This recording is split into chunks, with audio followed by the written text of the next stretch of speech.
Yeah. Okay, ensonga ero that twalabanga 23 baba nakadde December. 26. Yeah. Ensonga z'emiti zijja. Ensonga zezo tuli mu meeting Embaga Etuwuba love ejjudde mu bbanga wonna. Yaman Honorable Nyanzi Fred Center mu agenda wasa mukyala we ana Mukasa Majorin nga 26 era bakampima ne suti yange so yaman just musanyukirako kubanga yalina gikola before covid naye olunaku webaggalawo weekend eryaddako embaga yaliyo so byonna ne byononeka booking zonna ne zifa bintu byebali basasudde byonna so ne tugamba covid webaawo tugenda kikola covid yaggwawo nenga yala zaali nyingi n'ebintu bingi bitwalina otereza covid nga ebyonoonye so twakikirabe nti kino kano ke kaseera tukube pate. Yeah. Abantu banja kuletinga bubi ensonga y'embaga ya Kyamani Nyanzi nga bagamba ekibiina kya NU kifuuse kya mikono baganye Kyamani yakoze ebikwate naawe ate bagala tuwase basajja tulina okukola embaga omusajja akoze buli kimu kitegeera so naye ayagala kufuna ku mbaga abadde agulubanye n'ensi from dust to riches so kati akacelebratingo ne mukyala we bw'oba tolina kigambo kiri positive kyamugamba muli akawaani. Yeah. Akafaananyi kanyuma kalima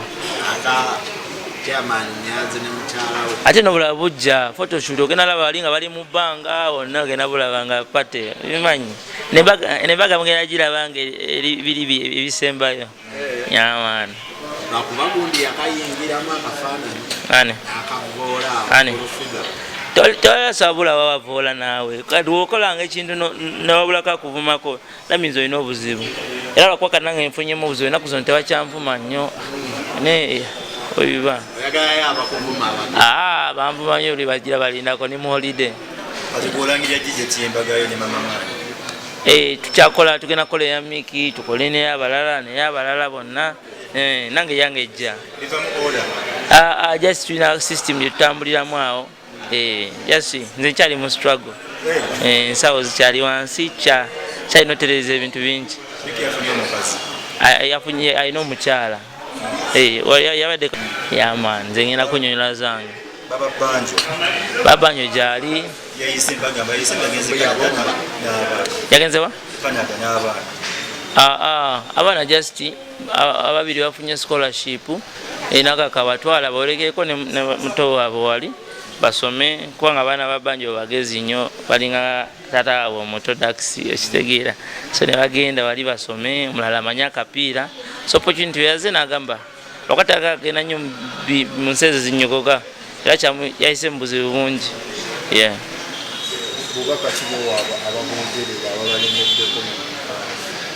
Tebakoowa abatogerera no batuyamba oluusi munange oluusi bakwogerera nawe neweterezaamu oluusi boogera ebintu nga nawe olina jaso biterezaamu nawe binobeera beta okitegeera n'obubaka obulala bapowe mwana kubanga naffe jasi tugeza kutereza bulamu tetulina gwe tunyigiriza kitegeera. Ensonga za Apex ne principal enya kutulaba Apex afuuse ensonga alumba principal bubi nnyo principal ali ebigambo yamugamba alina oyimba mu nkuuka naye kiso tejamukwata amasimu ge ensonga ezo gyogera kooti nze Apex yampita ku nkuuka nenyimba era amagya gange n'agampa kati nze ensonga zange nzikwata bulungi awo nze yamanyi yakyaka yabukinga bubi ekyaka yabukinga bubi simanyi ensonga zaabwe naye kasita nze yampita nemukuba omuziki nekigenda maaso naye show yali successful. Simu Mateba ayogera ebigambo bingi naye akodibwa si musajja omusajja ali ebigambo yekyusa gwenga abantu okwenye muntu wakyo nga